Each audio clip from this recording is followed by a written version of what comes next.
Who I'm holding here? Who knew? Okay. Good evening, everyone. Welcome to tonight's meeting of the Oakland Mills Community Association Village Board. As always, we have two pieces of administrative stuff to take care of before we get underway. The first is approval of minutes from the July 8th board meeting. I'm gonna assume that's a motion from Bill, yes? Yeah. That's a motion from Bill, is there a second? I'll take a second from Dr. Dan. Any discussion of those minutes? All in favor of approving? 1, 2, 3, 4. Paulette, you have a hand raise thing there, or? Not in favor, oppose? Abstain? Sorry, I vote and I had a problem with my phone. Yeah, yay. Okay, 5-0. All right. Is there a motion to approve the agenda for tonight's meeting? Motion from Bill, second from Dr. Dan. Any discussion of tonight's agenda? All in favor of approving? 1, 2, 3, 4. There we go. Thumbs up from Paulette, 5-0. And Bill, we are underway. Yeah, see, I always wait for that. Thanks for the evening. First up, we have resident remarks. Anyone wishing to make remarks has up to 3 minutes. I don't need 3 minutes, but I would like to just thank you again, Ginny Thomas, Oakland Mills. I'd like to thank you. 40 weeks later. I just want to thank you again. It was kind of really a pleasure to be here 2 weeks ago, whatever it was. Compared to what's going on with some boards, I just it was a good experience. Thank you so much. But it's a very serious issue that I raised the last time, and I'm going to not give my time, but I'm not going to take more than another couple of seconds because Mr. Dover is here to really explain it more in depth, and have some suggestions for you. And Karen, the CA rep, has done a draft of a newsletter. It may have gone out. I've been at meetings since 3 o'clock today. It did go out. Okay, it's got excellent concerns in there. Bottom line, it's scary. I can see Jim Rouse turning over in his grave because I can't believe what's happening with the CA board to the residents and to the village board that's negative is happening in Columbia, Maryland. You know, someplace else maybe, but it's very difficult to believe that this is happening. On the other hand, we can't be naive about it. We can't ignore it. It's very serious if we care about resident input, which I care about very much. And you've been deprived of it for at least 1.5 years with the last board chair and what's been going on.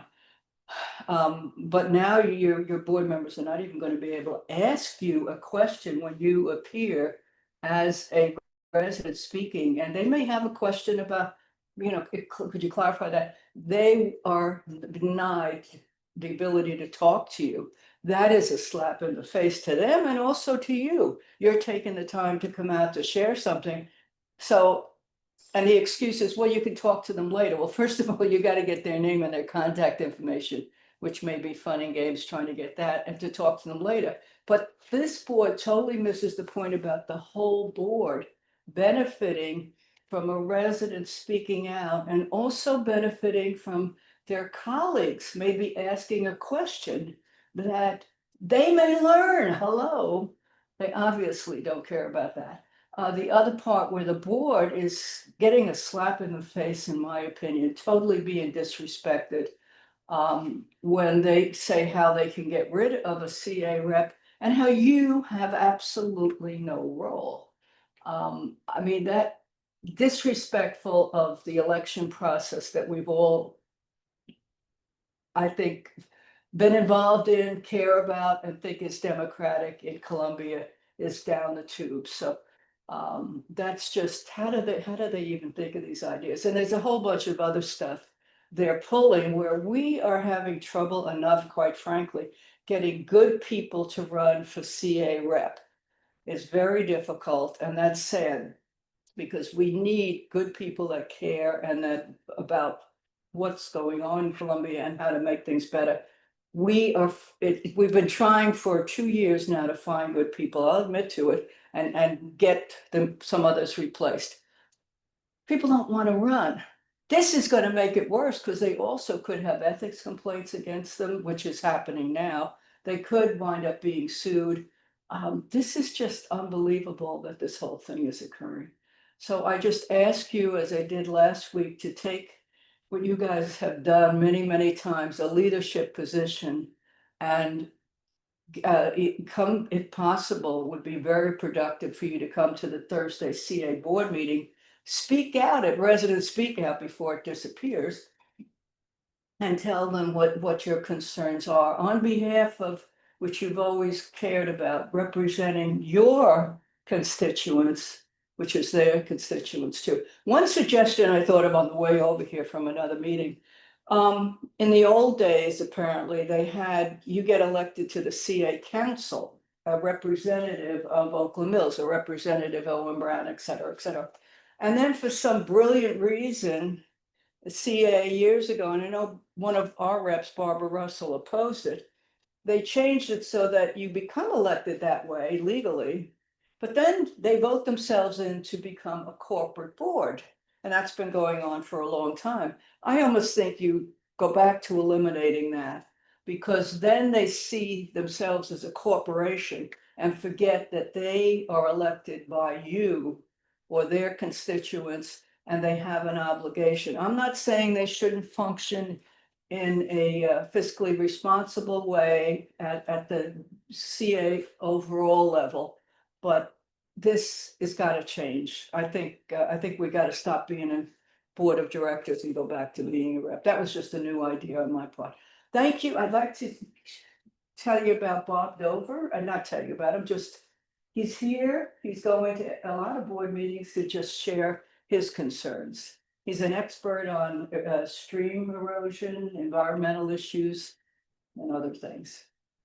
All right, thank you, Bob Dover, Long Ridge Village, thank you for letting me speak. Can you pass those out? Sure. So, I didn't know tonight how much you guys already, apparently know a lot, so that's great, it makes it easier for me.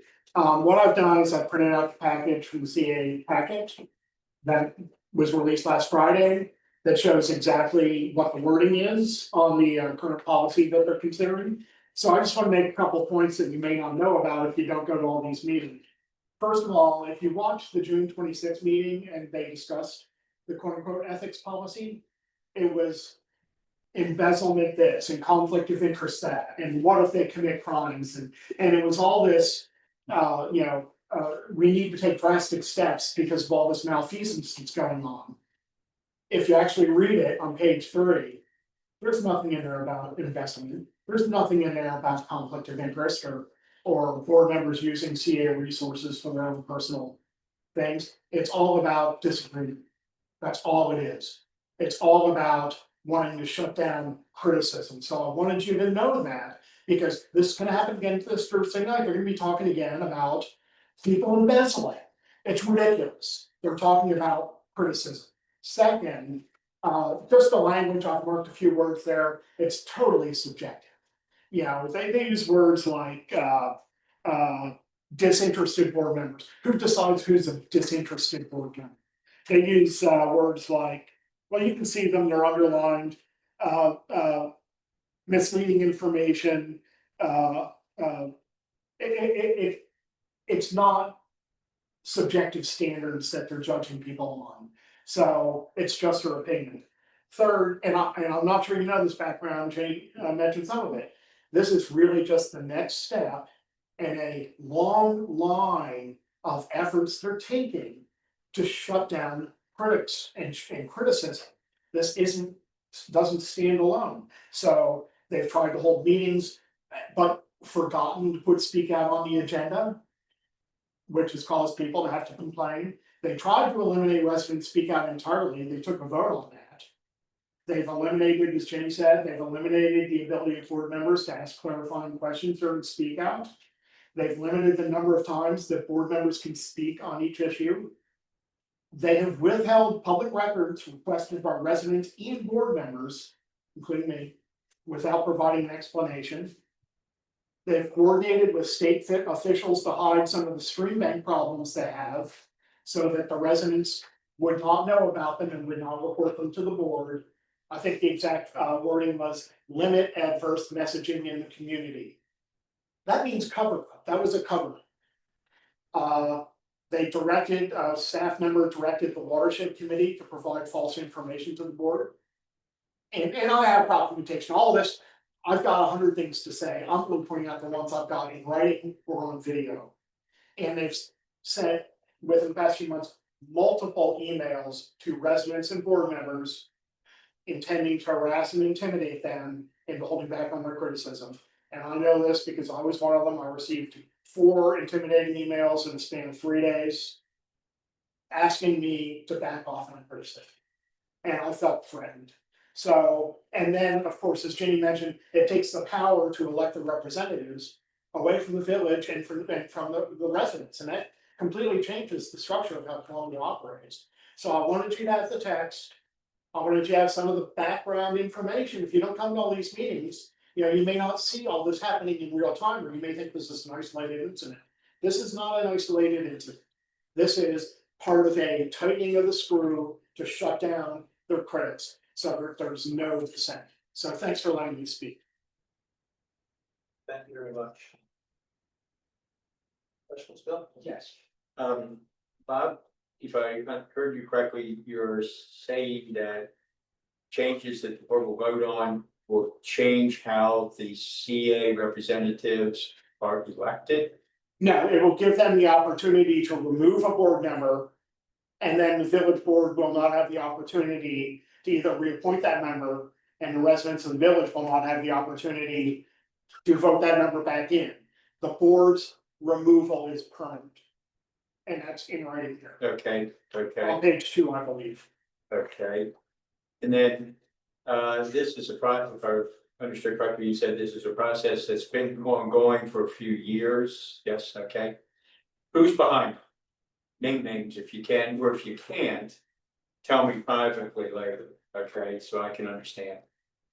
It's all on the videos. You can see the individuals. The board right now is stacked 7-3.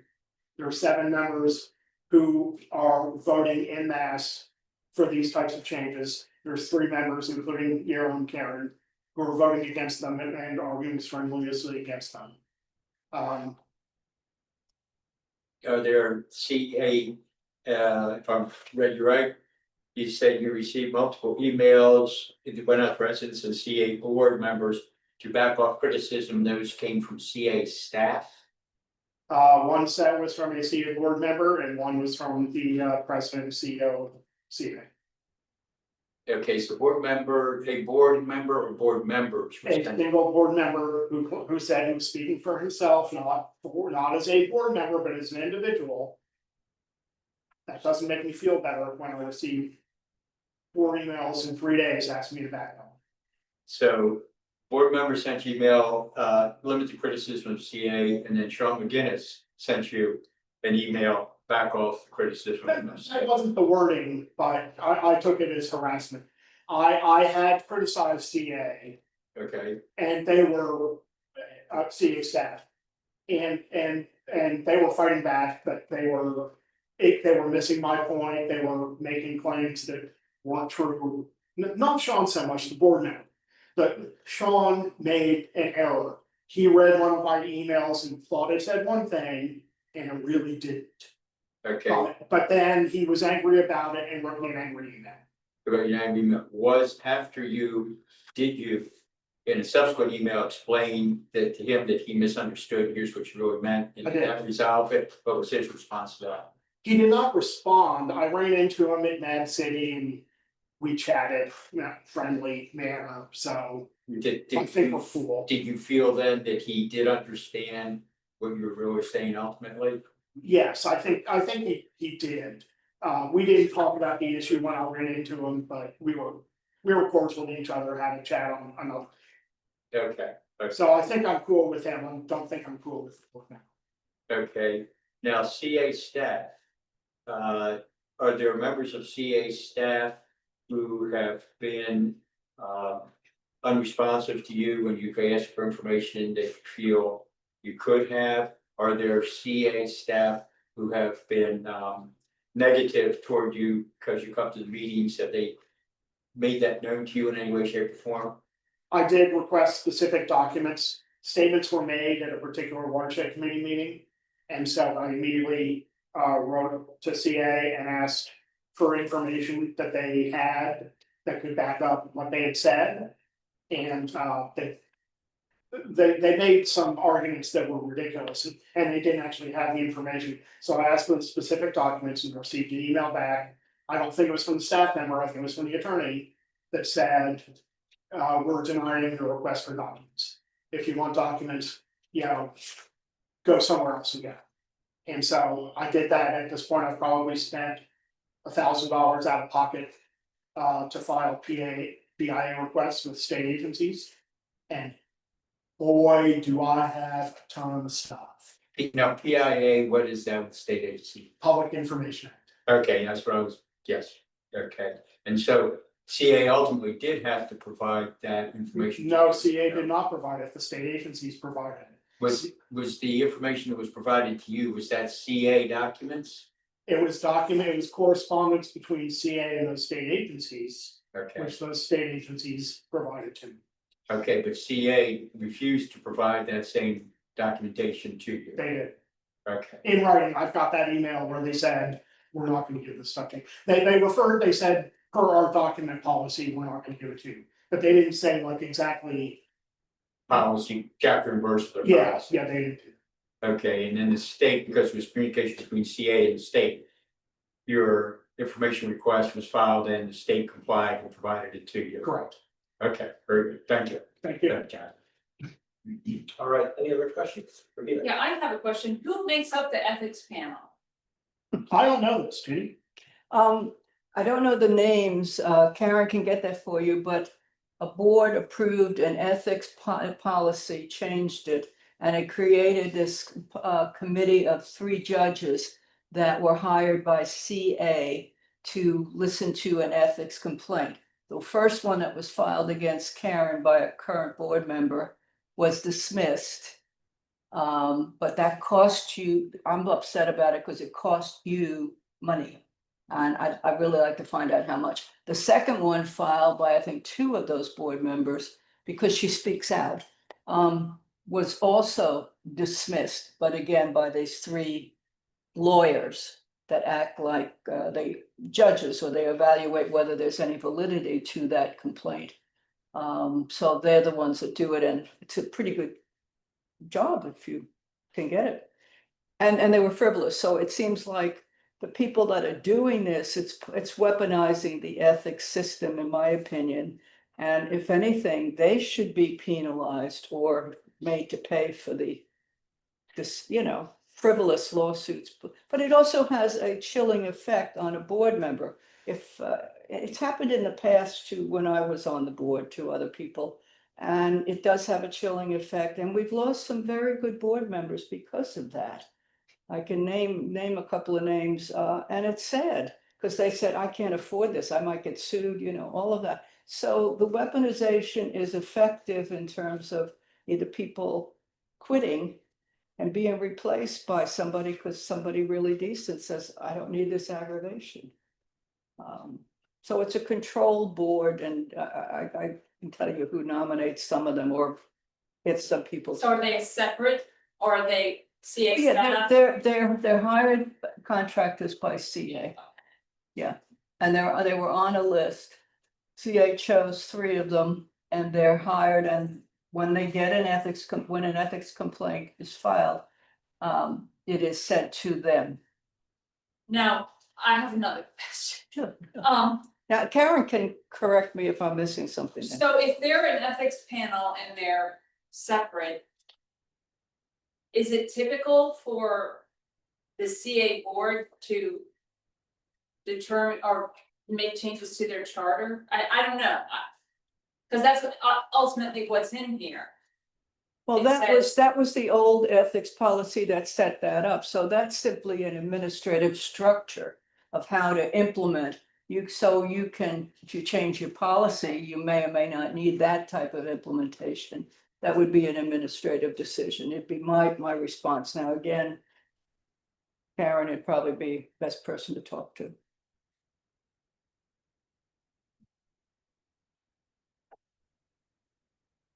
Question? I have one question. Who specifically came up with the idea to put speak with one voice as an actual piece of written text that would go out? This is, to put it in my own words, quite possibly some of the most just blatant language for what they're attempting to do. Is there a name of a person who did this? You can Tell go me back it's to the like- 26th and watch that video at the 2:30, 9:30 in the evening, 2 hour and 30 minute mark is when the discussion starts. And one specific board member spoke out with the speak with one voice issue. And her argument, and it was Ms. Anderson. Her issue was that she claimed that board members have an opportunity during the debate to influence the direction of the vote.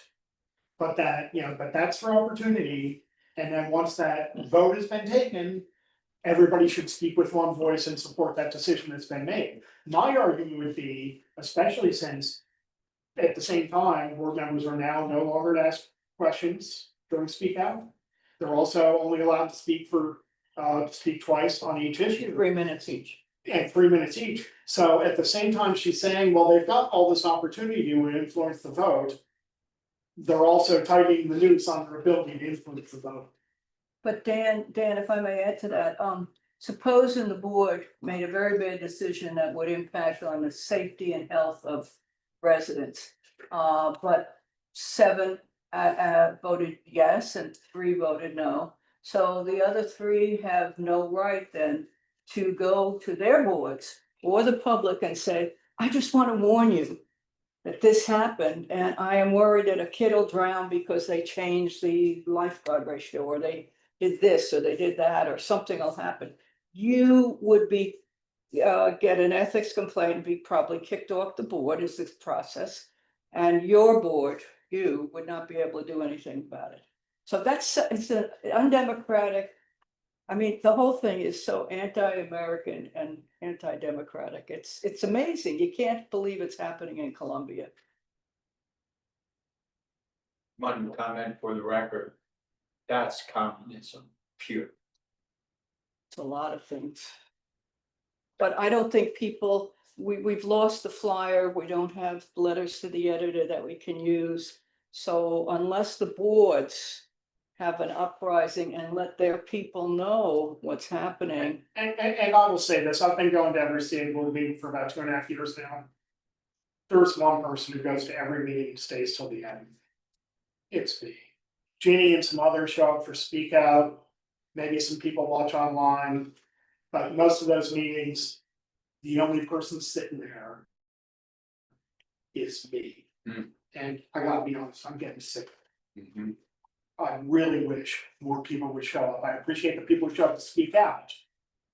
But I really wish people would take note of what's happening and would show up and understand it. And that's why I went through this list of actions they've taken, because you don't know about those. Because nobody's brought them to you. So Yeah, it's not your fault. it's not your fault. But it's letting people take over how Columbia operates. But there are some boards that have reps that maybe won't take a position. I mean, I could name one sort of adjacent here that I doubt very much will take a position. And the CA rep from there is one of the leaders in this whole thing. So that's sad. So how do the people in Columbia know? Because we can't seem to communicate anymore. And that's a big weakness in a city. It's very frustrating. Maybe it needs to get very bad and then maybe there'll be a rebellion. I don't know. So, All right, thank you. Well, we have something coming up in new business that addresses half of what we just talked about. So far. And I think it could be extended to really cover everything. It's about people be pretty safe with what they need to say. Yeah, for sure. It's too. Fact, you don't have some. I don't think we have anyone here who, no, there's no one else here, so that. I think that includes residents speak up. So we'll go right to the business. So, you know, Jenny introduced this to us last time and you said we would bring. CA board meeting policies back for discussion as new business. And Bill and I were both at the CA and Village Leadership gathering over at the collective. That was what, last Thursday? Thursday night, I think it was, yeah. Nice event, the shrimp was good.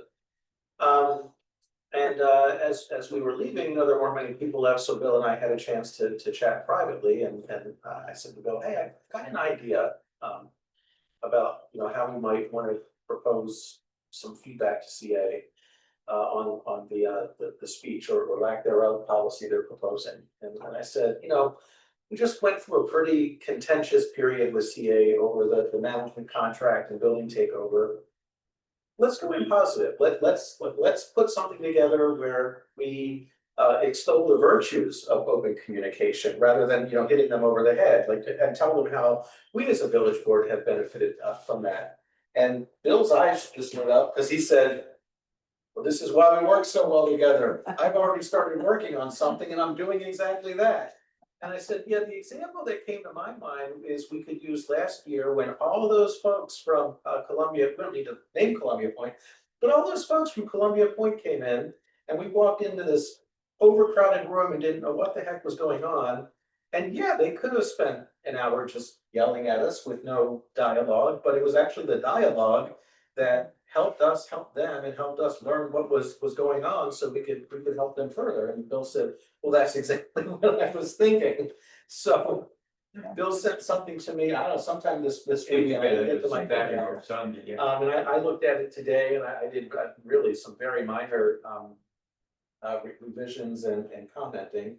And I didn't get Bill's response email in time to send it over to me for this. So I joined the Zoom. Can I share my screen? Yeah, let me just. Or I guess I could have just emailed it to you, but I'm not. That was fine. I made you a co-host, so you should be able to. Right. So this is 98% Bill and 2% me. And I apologize, but Bill had sent me a note about printing off copies and bringing them, and I didn't see it. Why does Zoom have to put all these controls in the way that prevent me from? You can get rid of them, but we don't have any here to tell us. Hit the Wait a minute, I've got. X, yeah, X in the upper right, I think will cut it down. I'm gonna go to Pan a while. I'm gonna go to a full screen view first and then share. Okay. Let's see if that works. You can take a look at it.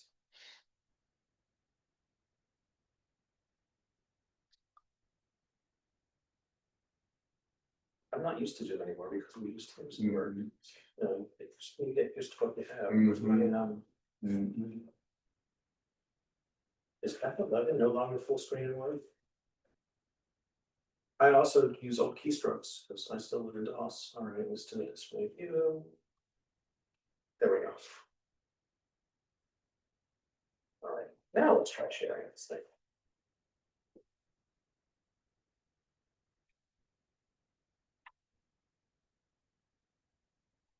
There we go.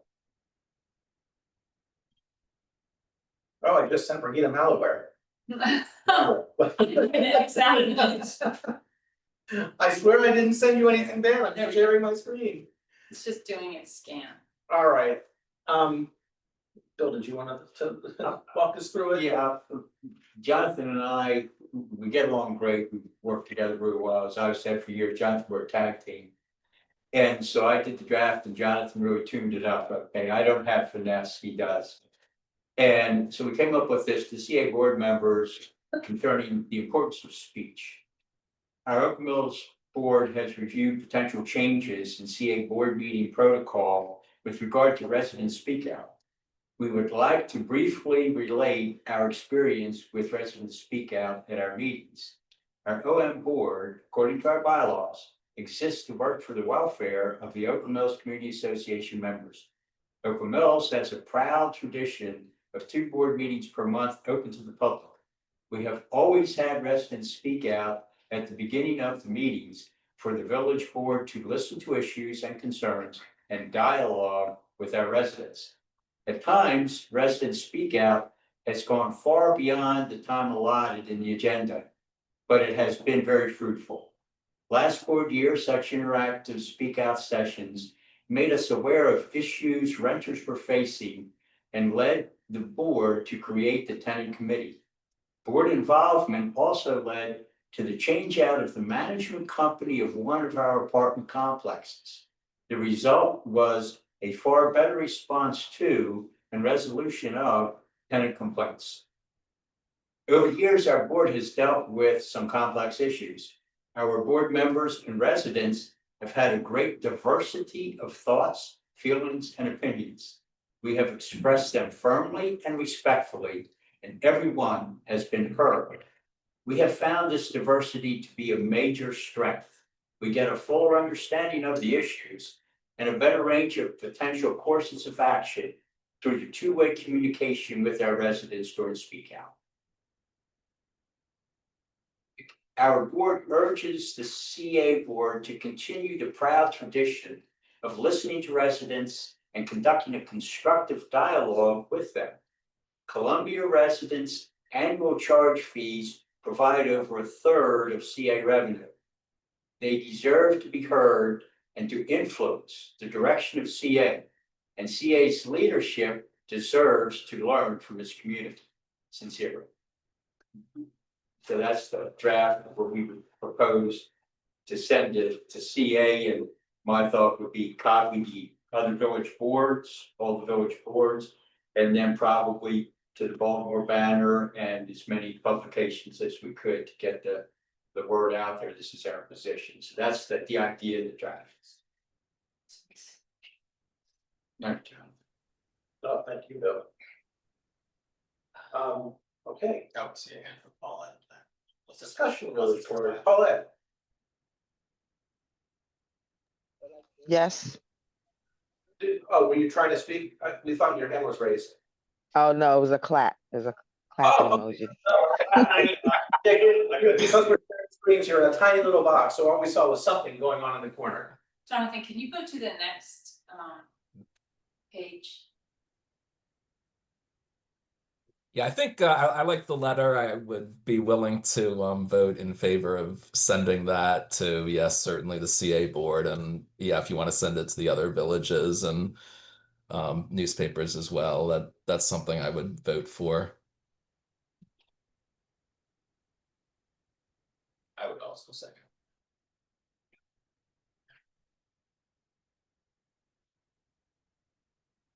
Mr. Possessive there, sorry. Yes, yeah, that's what I'm making it. I couldn't tell if there was a difference. We don't have Karen here, but Bob and Kenny, you may know very well, because you had mentioned going on Thursday. Is there a vote imminent? You know, normally we look at something in new business, bring it back in 2 weeks under old business, but if there's an urgency to a matter, we can override that. Because they're taken off in August, so they really need to get feedback. Yeah, but they're gonna do a vote on. I don't know if they're good, I don't know, you'd have to ask Karen, but I looked at the agenda. but I mean, it's important. About it Thursday. I think it's important they hear from you early. Yes. This is a phenomenal letter. The only problem, it's missing the point of what they're doing to the CA reps. The CA reps as opposed to the CA board member. No, a CA board member, what they're doing to them. It shows the openness and community value and listening to residents and all of that is a great letter. But it doesn't deal with the issue of how your CA rep or board member, is being treated, will be treated in the future. Being limited to not being allowed to ask questions. So residents can speak, but they can't ask questions. They can't have more than 2, 3 minutes speak outs to speak on something. So if something comes up, you're gonna be deprived of a rep to be able to represent you. You know, all the things that are in here. Oops, I gave them away. That say what they're doing or plan on doing, controlling your CA, your rep. So in our second paragraph, we spoke to interactive speak out and dialogue with residents. That was supposed to stress the need for the.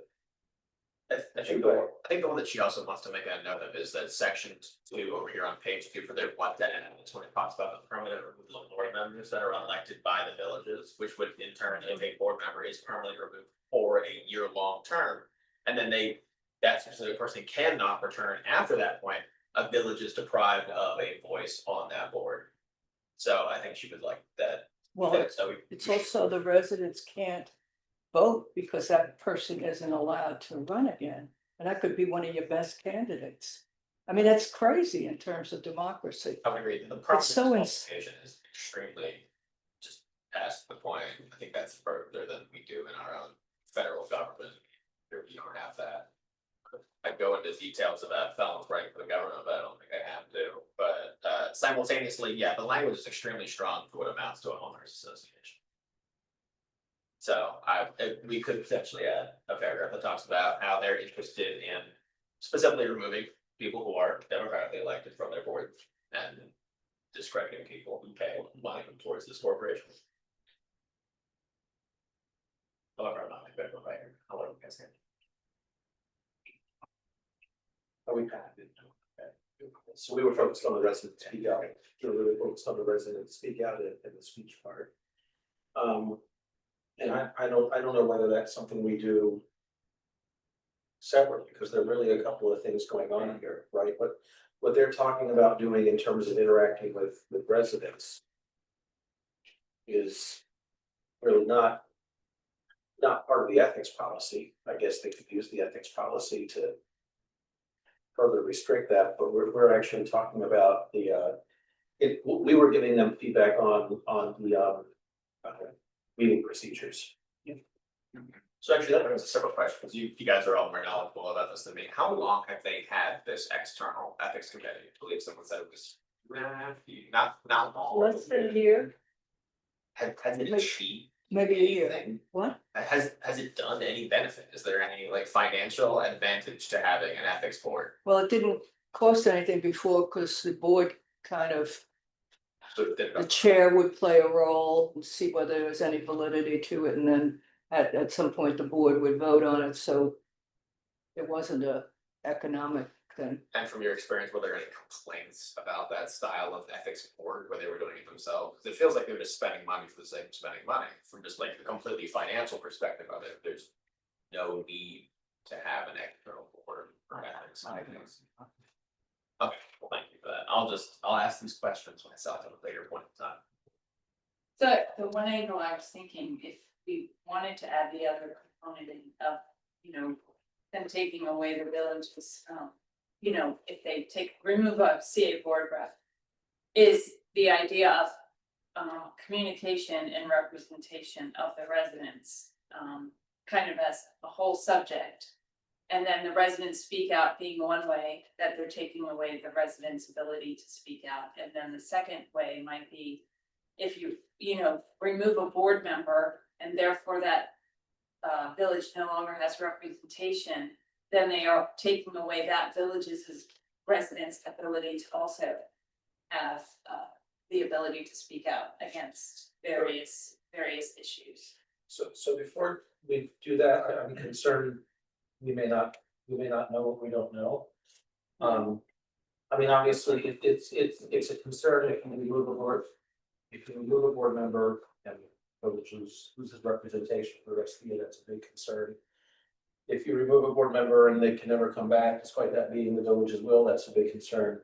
But I'm not sure, because I thought there's something else somewhere that says if they lose a board member from a village, I thought the village could appoint for the rest of the term, similar to what would happen if we lose one of their board members, but I'm not sure. And this doesn't cover that because this this only, revises what they want out of the existing policy. So I think we would have to look at, CA's documents and our documents to see what happens if we lose a CA and therefore CCR board member before coming to the conclusion and, putting in writing, oh, we'll lose that representation on CA for the rest of the year. I'm just not sure that's the case. Okay. Because I thought in the past, villages had lost CA members for a variety of reasons and have been able to appoint someone, so they didn't lose their, maybe it's not the voice they wanted, but they didn't lose their voice on the board. So I wouldn't want to go so far as to say, we won't have anyone if that happened. And I think that is the case for other issues, whether the board member just resigned or whatever. I don't know how it would apply for someone who was removed for Right. ethical reasons. I don't know. Right. It just seems I like don't- the language in that's- here yeah. is a little, Because it really doesn't say, I mean, what you're left wondering with this language is what happens next. And the what happens next might be already accounted for in their legal documents and they're not planning on changing that, so. I just don't want to put something out where they come back and say, well, that doesn't matter, you just appoint someone, what are you crying over? It's a So- good question. So I would say with that in mind, that I would still be in favor of moving forward with this letter at its current scope, but then simply put, we go ask pointed questions. Yeah. Like I actually have time for Thursday. I just want to offer, you're not operating in a vacuum. I've presented this information to a couple other village boards. They're also concerned, just like you guys are. Maybe chat amongst yourselves and Which, can you can, it's a public meeting. presented it at Long Reach and Sharon Boyce presented it at Harper's Choice. And both of them were just as frustrated as you guys did. I have a good relationship with your chair, I can reach out to her. My only challenge is I'm going out of town first thing Thursday morning, so if we do need to be at CA, I can't be there. But I can reach out to her or text her, I mean, I can do that when I get home tonight. So I can read from the script if I Yeah. twice again. Yeah, but like I said, I'm concerned about what I'm seeing in this, I don't want to, and maybe I'm being just overly cautious, but. Just seeing how people, pick apart that one error and then, basically. right, lose the. Try to debunk your whole argument, I don't wanna take that leap too far and say, oh my gosh, we would, totally lose our seat on CA for a year, and then they come back and go. No, you wouldn't, you just appoint someone at your next board meeting, they serve out the rest of the term. Well, you could ask it like you're asking it. Yeah. But at least you're raising the issue of what happens. It's about wanting to reappoint the same person because Right. you don't agree that what they did was so unethical. Sounds like we have questions then. And this goes a step further, and Jenny, you and I have kind of debated this a couple of times over the years. One of the things that frustrates me about this whole process is the cost of electing a CA representative is entirely on the village. We have to administer that election for the CCR, Mhm. and then the CCR appoints itself to the board. So the village can go to great expense, it is great expense, when there's a competitive CCR race, and then Columbia, without consultation with the villages, can just unilaterally remove someone. Right. That's a lot of our residents' money down the toilet. Well, yes, and that's, I think, the point that I was thinking of too, is that, okay, if this ethics committee recommends they be removed, and then the CA board, they bring it up and it's voted for them to be removed. And we don't have any say in it, Right, which that's where Well, the disconnect in my. and that's where I feel like we do have standing, because we all signed fiduciary responsibility documents. And as much as we like to talk democracy, the bottom line, and John reinforced this at the gathering the other day, is we're not, because we're not government, we're not quasi-government. We have quote unquote elections, but we're all private non-stock corporations. So the easy response to all this is it's not a democracy, but what we do is we do as members of, as the board of this corporation sign fiduciary responsibility documents. And we do put 8, 10, 12,000, depending on, what the price is now, into these elections so that, I mean, we get a village board out of it if it's competitive, but recently it's sort of CA. Gets a representative of Oakland Mills, and I think we can say, well, wait a minute, we have responsibility to OMCA. We're investing a lot in this election to get you a board member, and you're unilaterally removing that. That's not, fiscally responsible on our behalf if we don't speak out or insist on having a say in that. And a question after we look at all the CA docs and our docs that would cover this eventuality is, if we have to have an election to come up with another CA rep. CA, since you got rid of the last one, you paid for it. You paid for our election because you got rid of them, we didn't. And I don't know. You need a good lawyer to look at the docs and potentially come up with that. But that's what I would like to know, because to me, the hole in this whole thing is what happens after. I mean, we know what can happen for that person who gets removed, but we don't know what can happen or what has to happen. Well, I think the other thing is that they could drag it on for a while and then you'd be an election cycle anyway and say it doesn't matter. But I guess the other thing that bothers me is they're giving some reasons they can do it, like you spoke out because you felt there was an issue with the board vote. Well, that's an ethics, they would turn that into an ethics thing and kick you off the board. You violated that. So you may not agree with what your CA rep did. I mean, you may agree with what your CA rep did, not what the board did. You have no say. And they're saying, I think that person can't run again, which I don't think they have any right to do. No, actually, what they're saying is the person can run And again, then they will be seated and then removed. They're what? The person can run again, and if elected, they will be seated and then removed. Well, So for going back to our fiduciary responsibility, it's like a yo-yo. unless the village disqualifies someone from running, and CA can't make us do that, and we don't really have a means of doing that unless they don't meet other criteria that we lay out in our bylaws and articles, we would not only have wasted the money electing them the first time, only to have CA remove them without consultation, but they could waste our money year after year running for a seat they can no longer hold. I would sue you. If you did that to me, I would sue you for not allowing me to run. No, I'm saying we can't disallow them from running because of that. Oh, yeah, okay. I mean, we can disallow you them can from allow- running because they don't live in Oakland Mills, and there are other criteria they have to meet. But we don't have anything in our legal documents that says you must be eligible to serve on the CA board as deemed by their ethics panel in Right. order to run. We said you have to be a resident of Oakland Mills to run, and a few other things. So if I could, I understand you're focusing on the mechanics of how that works and that's great, I'm gonna stop that. That's not the intention of this.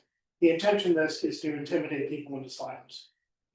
That's what this is about. So all those mechanics will probably never ever run.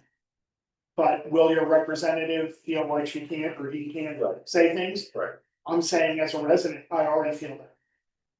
So it's an intimidating effect. One thing I will ask, just a question for you as well, is specifically with section 3, where they're talking about the sanctions for frivolous and weaponized ethics complaints, and it says allows sanctions for bad faith reporting. Who decides that? Do they mention that in these meetings? Or is that like a timestamp into it? No, like I said, everything is that wasn't discussed. Because it sounds like they're already giving themselves an out. That's absolutely right. When they go But to this complain entire about the thing is ethics. subjective. It's whatever 6 or 7 board members vote for. That's all this is. Well, the chair of the board from Town Center made it clear at one board meeting when somebody challenged him and said, well, how could you have changed this process? What was it? I'm the chair. You elected me the chair. We've Yeah, never heard that from you, Jonathan. Of course, yeah, we'll start yes. hearing it. I tried, but no one listens to me anyway. Yeah, right. But I mean, that was, I told Bill to wear an orange shirt a couple of weeks ago. It's sitting on the table in front. Yeah. Like Violet. The green machine and an orange shirt. I don't think so. Yeah. But that was his response. I'm the No, chair. he was asked, when did this rule come into being? And his response was, when I took the chair. That's That's fine. democracy there. I mean, it's really unbelievable what's happening in Colombia. Maybe in no, I shouldn't make another place. Never mind. So I'm thinking what we can do with this perhaps is. Um.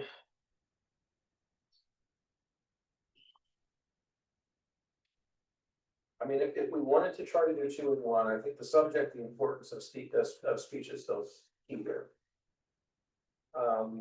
We could say our Oakwood Mills board has reviewed potential changes in CA board meeting protocol and ethics policy, take out with regard to resident speak out. We would like to briefly relate our experience with resident speak out and board dialogue at meeting or something like that. And kind of generalize the whole thing to all the speech that happens here, not just the speech between us and residents. Yeah, well, there is a paragraph here, over the years, our boards don't make conflicts. Issues. Exactly what I'm. Our board members, residents have great diversity of thoughts, we've expressed them firmly, so we could. Yeah, diversity is major strength. I tried to cover when we as board members discuss issues, have difference of opinions, etc. Beyond the residents.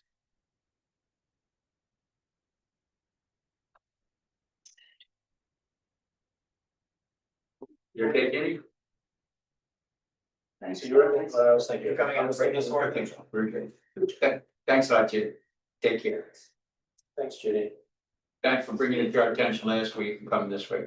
Oh, anytime, I'll be back. I'll be back. Yes. For the election committee. Yes. Jonathan's massaging the letter here to expand coverage away from just specific resident board interaction to make it more general, speaking with everybody, the board members among themselves, with residents, etc. So that we might be able to cover it all in one shot here.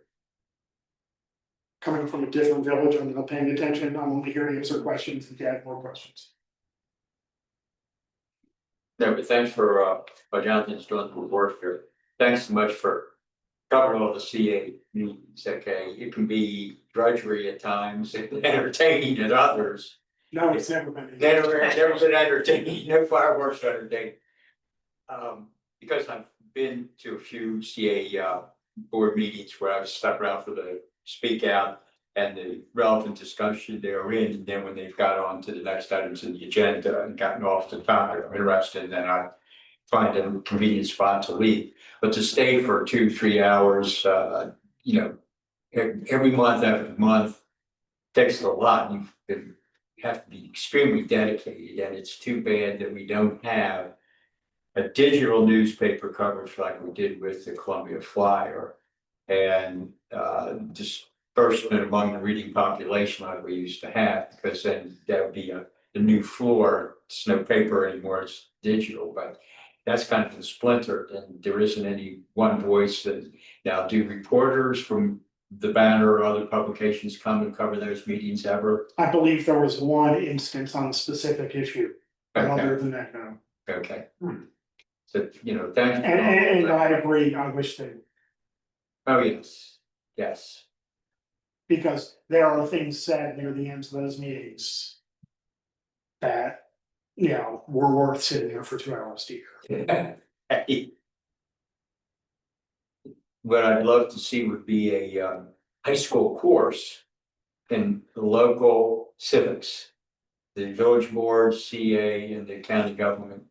And that part of the course would be covering those meetings, and what can you learn from it, and get an overview of the structure of those governments, and really get into local civics and how you can get involved, and how you can have a voice, and how you can exercise your right to speak and to get involved and try to make a difference. To do that would take a truckload of work to get that all coordinated, but I'd love to see that, and that's a pipe dream out there somewhere. What might be easier might be involving with the community college and all there, just because they're able to add and remove things to the curriculum easily. And all it takes is one dedicated professor who feels like taking it upon themselves to do that, so. Specifically when you were talking about lack of actual digital paper that unites the community, everyone is familiar with Howard County Community College. So there might be something worth reaching out to them to see if they want to take basically the mantle of it, because the student run paper, they've succeeded before, and frankly, it's the one entity that is Howard County and, it's dead in the middle of Columbia as well, so. That's a different discussion for me. Yeah, keep that in mind. Here's what I've done, and I forgot to turn track changes back on. So first introductory couple of sentences. I changed it to say we've reviewed potential changes in CA board meeting protocol and ethics policy, and then we would like to briefly relate our experience with speech at our meetings. First paragraph was really all about the two-way communication at Speak Out. Second paragraph, first major paragraph, third paragraph, the over the years paragraph. The topic sentence is still the complex issues. I think the board members and residents having diversity of thoughts, feelings, and opinions is still perfect for this. We've expressed them firmly and respectfully. Everyone's been heard. That's the same. Diversity makes your strength. That's the same. I modified this last sentence a bit, so now it says we get a fuller understanding of the issues and a better range of potential courses of action through two-way communication with our residents during Speak Out, as well as through differences of opinion and debate amongst ourselves. And then I modified the last paragraph a bit, so it used to say our board urges CA board members to continue the proud tradition of listening to residents. I've now changed that to listening to residents and each other carefully and respectfully. The annual charge stuff stays the same. The thing about residents deserving to be heard and influence CA, and CA leadership deserving to learn from its community stays the same. And then I added Columbia's residents also deserve to know the thoughts of each CA board member along with the majority decisions of the board. Because majority decisions, they go in the minutes, they go on the public record because there's a vote. You don't really get a lot more insight unless you were either at the meeting or others are free to speak about what their thoughts were during that meeting as they were debating that policy or process or whatever it is. And that was why almost the first thing I mentioned was, if you go back to the June 26th meeting and watch that discussion, you would never know they're talking about shutting down critics. They were talking about people embezzling. Well, we're all opposed to people embezzling, but that's not what the paper said. Right. Astute observation. So what do you think, Bob, of the modifications? I think it goes the right direction. Good. Jonathan, we've got this up, Jonathan's back, we're set to touch up to tune up. Yes, the finesse. Excellent. So. All right, so our normal, like I said, our normal policy is to introduce something in new business. Let everyone think about it, bring it back as its own business if we're going to vote, but because of CA not meeting for another month after Thursday, and also the potential urgency in case they're taking any action, we could waive that standard, and all it takes is a simple majority vote to waive that standard. So the first thing I'm going to ask the board is there a motion to waive the new business followed by old business standard on this issue? I'll take the motion from Bill, second from Dan. Any discussion on waiving that standard? And for those of you who haven't really gotten into the board standards, because we don't have to get into them too much, I think do they go out as part of the packet that you give to everyone at the beginning, the board standards? I think they do. Yes. Okay, all right. So if I know everyone read every single word and character in that packet, so that's what I'm referring to. I'm referring to the board standards document that's in that packet. Very hard to put this here. I read a lot. All right. So excited. All right. Lacking anyone volunteering discussion, all in favor? 1, 2, 3, 4, 5, 0, 0. Okay, now we could take a vote on this new business item tonight because we waived that standard. So is there a motion to approve this, I don't want to call it testimony, because approve this feedback to CA as it's been written and then revised tonight? Take a motion from Dan. I'll take a second from Paulette this time. She had her hand up. I caught her before I saw you. All right, any further discussion of this? The one thing I would like to say is that we send it probably sometime tomorrow, just because I want to see it on computer as well first, just send it out before we officially send it out. Oh, Well, I just, I can read so much of this anyway. Yeah. But yeah, other than that, yes, okay. okay. All right, so barring any major concerns, once everyone has it in their inbox. All in favor of sending? All right, it's 500. Okay, I will send that to everyone. Down. All right, thank you. And then the distribution on the letter would be all the other village CA board course, and then all the other village boards, and then media outlets.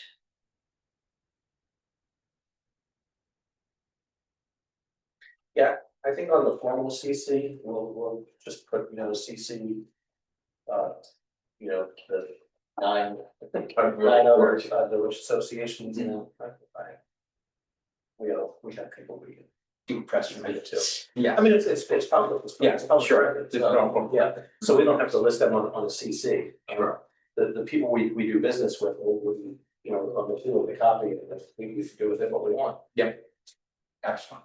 Try to get as wide a disbursement as possible. Yes. Rickey's going to be busy day. Well. You have no idea what my week's been like, the auditors have been here, so thankfully. Not coming back tomorrow. All right, let me get out of this Zoom meeting. Yeah, I'll send this around later because this is gonna be like, walking with chewing gum, so it's just not gonna work. Yeah. All right. If y'all are through with me, Karen knows where to get me, Jenny knows where to get me. Bob, thank you so much. Really appreciate it. Take some snacks, please. We're not gonna- Oh, yay, board chair report. So I didn't have a ton, I kind of alluded to this earlier, but Bill, Karen and I attended a nice little event at the collective on Thursday evening. It's as you may know, CA had historically done kind of a gathering around the winter holidays, where they would invite the village managers, the board chair, the vice chair, members of the CA board, senior CA staff, for kind of a gathering, which they did, this past year. The idea was floated that maybe we should do this a little more often, like maybe quarterly, kind of an informal thing, and the invitations go out and everyone seemed in favor of that. So they did one Thursday evening. Bill, Karen and I attended. Brigida had a conflict, so she wasn't able to attend. And it was a nice gathering. It was actually nice to just, sit with different people and chat. I met Bill and I met the CA IT guy, and, he was interesting to talk to. He was interested in learning, just more about our village. And it was a nice conversation around the table. Got to chat briefly with Sean McInnes and others. And CA's counsel, John Kuchno, had prepared a little something. And I actually went up to him afterward. I said, we should have like taken a video of that, just put it on the CA webpage and each village's webpage as like a brief description of how things work. But he just gave this nice overview. He didn't go too much into the villages because that's, each village is unique in its own way, but he knows enough. But he kind of gave an overview, really from a lawyer's perspective, because that's what he is, of what CA is and what the villages are and kind of what the relationships are to each other. And that's some of the feedback I was giving tonight about, well, we probably can't lean too far into things like democracy and quote, freedom of speech, things like that, because, one of the points he was making, and I don't know if there's a correlation between how he prepared that and what's going on, but one of the points he made was, CA and the villages are both private, non-stock corporations, and, CA, unlike the villages, only has 10 members, and that's the CA board. The villages members are defined differently by village, but, generally it's the residents or the lien payers in the villages, and he did even mention that yes, the villages could, if they wanted to, collect their own lien fees, although no one ever has, and no one's really quite sure how that would work if they tried to, and. He went into a few other things, but it was a nice, interesting overview. And I went up and, thanked him and said I mean, a lot of this stuff you kind of hear, but no one's ever really just stood up in front of the room and summed it up that way, and I meant it when I said, I wish we would have recorded that, and just put the video on every village association website as well as CA, so that when residents have questions, you can kind of go, check out this video, or welcome to Columbia, maybe watch this. This introduces you to how we're set up around here. But that nice gathering, like I said, it was nice to chat with some other folks we don't get to chat with too often, and talk with some of the CA staff, because we were kind of mixed it up among the tables after the kind of the hors d'oeuvres mingling was over with, and before and after John did his talk. So that's kind of thing I have to report out. I think Bill also had a nice time, but he can speak for himself. But it's definitely something I hope that that will continue to do, because I think it is nice for all of us. We've just come through a contentious period, and we're just as we're saying, and what we were just talking about, we're not always going to agree, we're not always going to have the same opinion on things, but it's also nice just to be able to come together and talk in a less formal environment, and remind each other that, oh, we're all residents of Columbia, we're all in this for the good of Columbia. We may not agree on everything, but this is why we're here. So anyway, those are my thoughts on that, and that's really all I have to report in terms of any activities I conducted as the board chair, because other stuff I'll report as the education chair later on, unless there are any questions for me. Okay.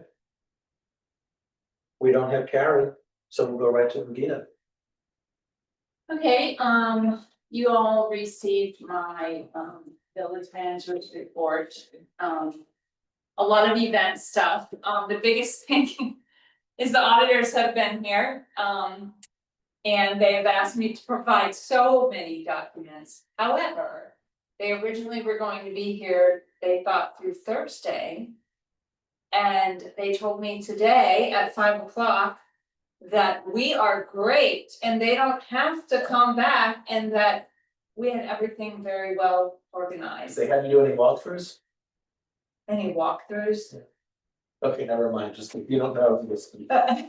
Well, it was good, and I was very happy, because needless to say, I've been on edge because, it's an audit, but thankful to Charlotte, the bookkeeper, and Ellen, in her new role. She found a lot of stuff that Ashley had kept good track of, but she helped me locate it, and really thanks to all the staff, because I've really just been running around like a crazy woman the past 2 days. But they said they may have a few more things they can get from email, and Jonathan, they need to have a conversation with you for the way they have to do the audit. But other than that, I think we made it through, and hopefully the report will come back well. So that's the big thing. They have all my contact information? I'm gonna share it with her, Okay. because she said you could have a phone, it doesn't have to be in person, it could be a phone conversation, yeah. I did wanna mention, it's not on the report, because quite honestly, I just remembered that I did it, not last.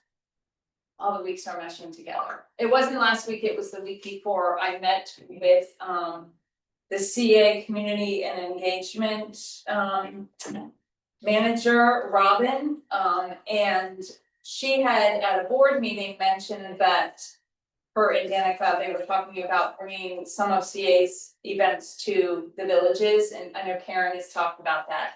So as soon as she said that, I reached out to her and said that I would be happy to meet with her, and so I was the first meeting that we had. But she came to just kind of talk about what sort of events we have here.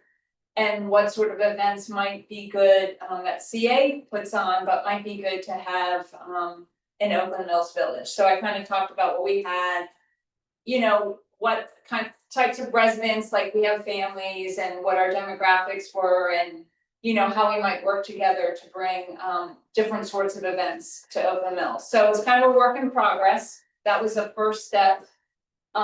But it is exciting because rather than them just coming and CA being them just coming to us and saying, these are the events we want to host here. They're trying to work with us and kind of let us lead the way, and then they will, you know, work with us in bringing those events. So we met for a long time, longer than we had anticipated, because we just had a really good conversation. So that's a good step in the right direction. And one other thing I want to note, Amy is out this week, but she has been working furiously on all the events. And Friday, the Judy Center is having their grand opening at Stevens Forest. I was supposed to have a table there, and then I had to not be able to go because I was supposed to be out of town. So I reached out to them anyway, and we will have flyers there with all of our children's activities. So people who are attending recognize that we have a lot of activities at the other barn.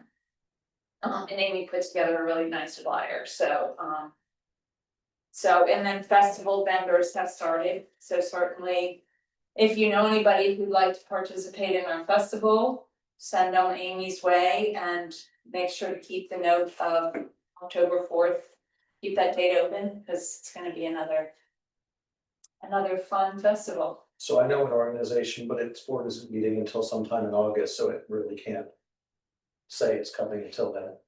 Well, that said, organization could certainly just put a little note in a possibility Okay, and let Amy know, and Okay. she will probably reach back out in August, because there are a couple of school organizations she Okay. recognizes she has to reach back out to in August, so. And that's all I have. Well, before we move on, I did notice that Karen did join us, so if she's up for it, she could give us the Columbia Council report if desired. oh, hi, Just real quick, did I do a comment question with Rita? sure. Okay, great work on the audit. Awesome. Thank you. That's huge. And then secondly, with CA wanting to host some of their activities in the village, I think that's great, because ultimately it could evolve into something like just idea a CA play day. And it would encompass the Stevens Forest pool, school, pond area, Mhm. and some kinds of competition at the school grounds, okay? Food truck, maybe even a concert, a tour of the reforestation education at the end of Pamplona, okay? To highlight open space in that area, that's an idea a few years away, probably, No, okay? those are great ideas, But- yeah. But it'd be something that they start small and hold some events that they do elsewhere, so they're successful and you know how to do it, but they do them here. And then some logical steps down the road would be something like that, okay? It should be a little bit bigger maybe, but I could certainly highlight the open space uses, okay? And focus on what the residents get for their lean fee. Okay, food truck, fun, etc. And then ultimately the end is a concert down the pond. That could be cool. Now take a lot of time, energy, money to arrange and all that. Maybe build a few steps at a time up to that over a few years, but just an idea, nothing more than just an idea. So that's why I was Well, and a lot of these things you mentioned, like the concert at the pond and some of the, those was actually something that I had mentioned, that Lavinia had done that Yes. concert at that Well, we point. talked Danielle, yeah. Yeah, so, anyway, I did mention that, and I said that, you know, we have a very strong, well, the strong jazz in the Mills program, but also, you know, just a strong music, influence in Oakland Mills anyway, and so, you know, without taking anything away from what's currently in place, but only adding to it and really, so I think that's a great idea, an absolutely great idea. So thanks, Bill. Thanks. Any other questions or comments for Brigitte? I also wanna say on record, you did a good job. So, you did a good job. Oh, thanks. All right, now let's go backward in the agenda for the CCR report. Karen. Hey guys, I'm sorry I'm not there tonight. I miss you guys. I just got out of the Newtown task force meeting. I'm not sure that we accomplished much tonight, but I'll give a better update on that once I've had time to process what's going on.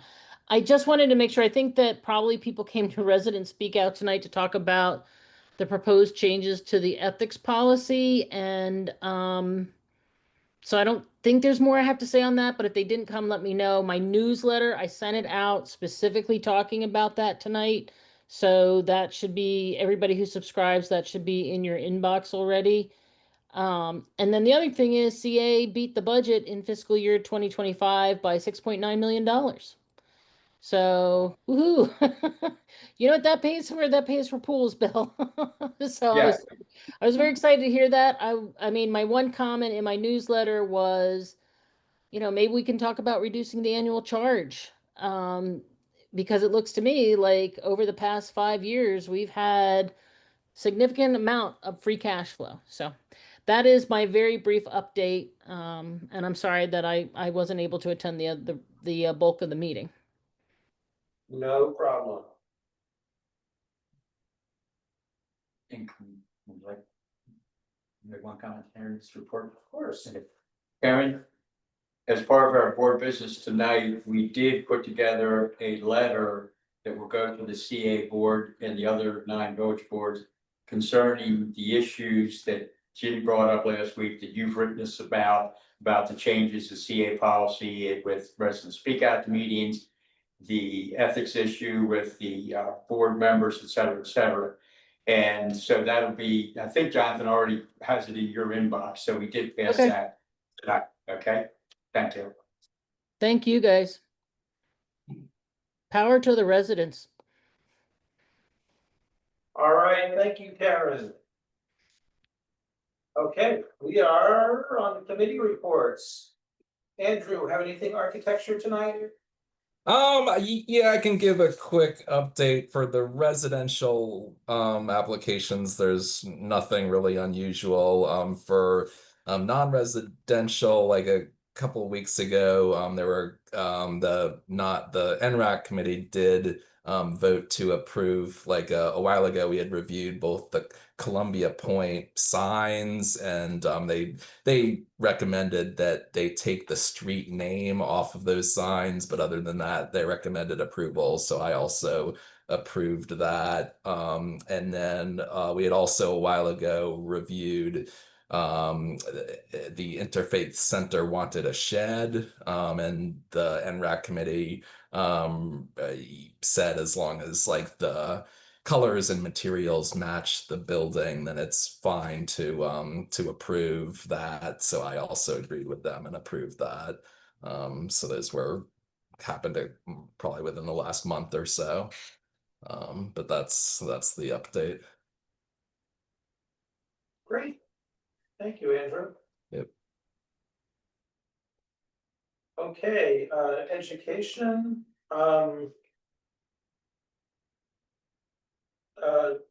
Obviously, anyone driving along Kilimanjaro Road can see that the middle school renovations are very well underway now.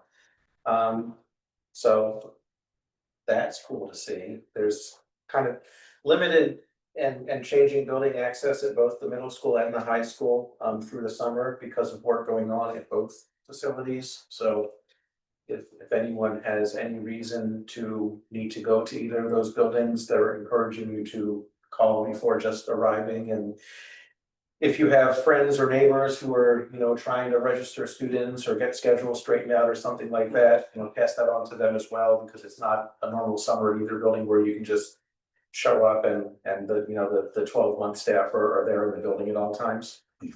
I did send a note, when did I send it? I think it was Friday, this past Friday. I sent a note to the new principal at the high school, just introducing myself, also thanking him for stopping by the other barn and saying it would, be great if we could find some time to chat. I haven't heard back from him yet, but I'm sure he has a lot going on. So I'll let you all know when we've been able to have that conversation. And I think that's all I have right now from the perspective of education chair. All right, Doctor, public space. doctor, I always like to do that. No, basically, all I've been doing for the past couple weeks is trying to confirm when I can have Howard County Parks and Rec come give us a sort of briefing on all their future plans as related to land there, as well as addressing some of the complaints that we had from residents. So I think I tentatively have them down for August 26th. So other than that, I've just been cutting up a tree that fell in my yard, so I've been lackadaisical, I'll admit, but it's slowly moving. I'm trying to figure out how to do my job. So That's normal. So they were able to come on the 26th? I messaged them back and they said they put it on the calendar and then they will confirm if there's any issues. So I think at this point in time, I would tentatively put them down for the 26th. Okay, so Jonathan, I'm telling you that tentatively, that's okay now for the Well, 26th. yeah, because you had mentioned the 12th was not good, because we have someone else who's getting it. We do have- So it's better to differentiate them, so the 26th probably will be when they come through. As Sergeant Rick Hunter would say, works for me. Once I get confirmation. Anyone, it was a great show. Okay, I don't think this was. I always liked it. You probably not. And his partner, Dee Dee McCaw? No. Okay, well. Paulette, anything from the tenant committee? I'm starting to get like a lot more and more complaints about Autumn Crest and Brady management. So I'm trying to get people to want to come to a tenant committee meeting, trying to get them involved. Yeah, that's about it. All right, let us know if there's anything we can do to assist. Okay. If they also want to come to speak out, we don't bite. It was successful last year. Right, yeah. Wait, I told them. Which Thank you. apartment complex? You said Autumn Crest? Or- Yes, Okay. yes, Autumn Crest. Okay, they're getting whatever Columbia Point had that spread to Autumn Crest. Hopefully it can stop. We'll have some experience and It's spreading north.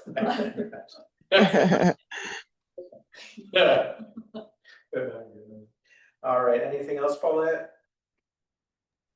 No, not yet. Think so. Right, thank you. Well, we are on the bulletin board. You got anything bulletin board material, Regina? no, just don't forget that pool party tickets, since Amy's not here, I'll announce it for her. Pool party tickets are on Eventbrite on sale, and the pool party's August 4th.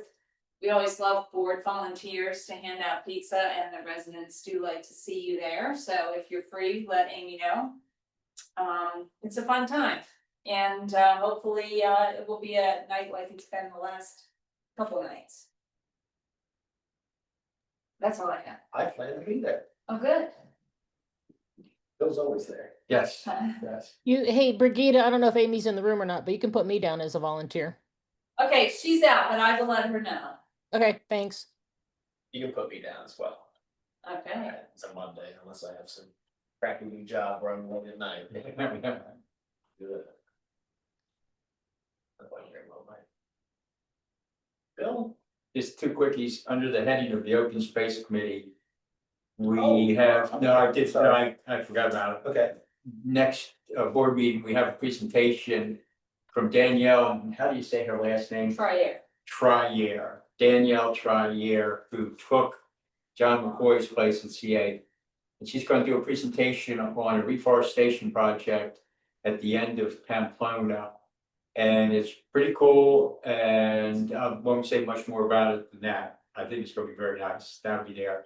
Then secondly, I have become aware that at Oak Mills High School, there's been a couple incidents where pickleball players and tennis players have disagreed about who's got the court, who's using it, and is there a permit that's been issued, et cetera. And I've emailed with head of Rec and Parks, the athletic director at the school. I'm currently in communication with the president of the Howard County Pickleball Association to try to get that resolved as to what are the rules of court use, when are permits issued, who has them and how are they posted, et cetera, to try to help everybody play by the rules. Make a long story short, it's a kind of recurring theme that's happened probably about 5 times in the last 8 to 10 years, this kind of conflict.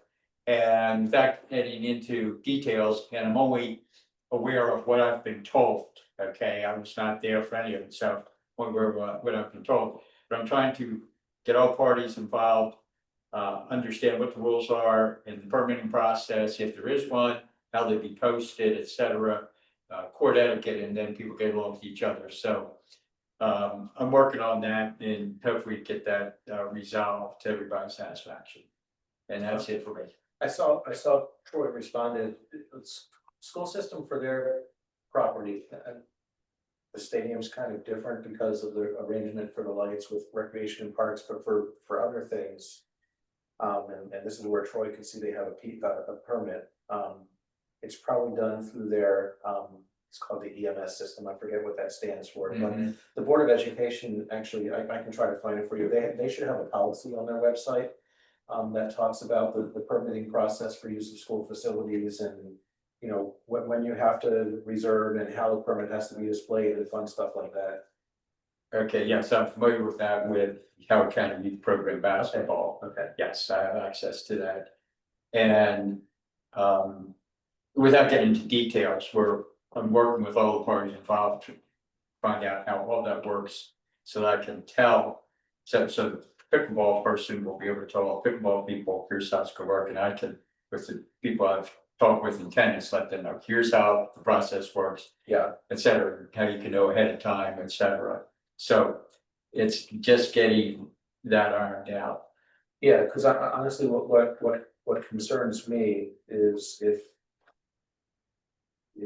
incidents like this, you know, keep happening, you know, technically the school system could say, well, no one should be here without a permit to use it, and they, you know, they can lock the gates unless you have a permit to use the tennis courts. You know, it's nice that they leave everything open so that if it's not reserved, people can just come and play or come and use the fields or whatever, but technically, you're supposed to have a permit. Yes. And that's my bulletin board. Okay. I don't have anything today. Dan, anything? All right. Andrew? Nah. Okay. Paulette? Nope. Okay. Karen? Yeah, I just want to bring something to your attention, you guys, is that I was out walking the dog and there were surveyors down by the tot lot behind, play area behind Delphinium. And I don't know, Bill, if you remember, but there's a huge piece of open space. My soccer team, when I was younger, our soccer team used to practice on that open space. So Marsh Hawk, Delphinium, all back up to this large open space that's kind of just down the hill from what is now called, when I was little, it was called the Silt Pond, but now some people call it Patriot Pond. So anyway, I asked the surveyors, you know, what they were surveying for, and they said CA is going to redo those tot lots, that play area there. And it's a sandbox and a swing set and some of those riding horses or something, you know, the little animal things that go back and forth. So I was going to check with CA, but I didn't know, Brigida, if they had mentioned to you that they were going to work on that play area. So Not that I'm remembering, I will go back and look, Karen, but it's Yeah. not jumping out at me. I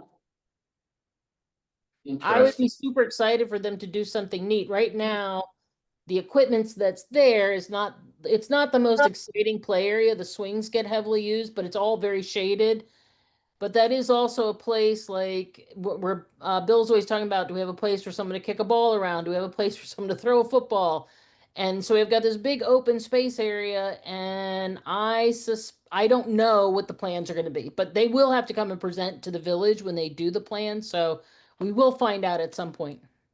And I could contact them directly now and get in on the ground floor, see what they're considering, et cetera. Because Yeah. one idea I've had, putting together what we worked on with the reimaging of play areas and the surveys and the focus on multi-generational use, and the fact that most people want to be within 8-minute walk of the play areas, so they don't have to go to Bland Air. That the concept in my own mind of a mini park. So they're Yeah. multi-generational, it's got a mode area, it's got play equipment for young kids and older kids. It's got bench and tables for people to sit down with their PC, work while the kids are playing.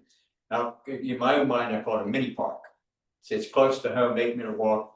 And I'm playing with the idea, I want to do research on that, but try to encapsulate what were in the survey responses and what we did with that project, reimaging, task force, is come up with one definition that all that kind of fits under. And I'm thinking, mini park. As I,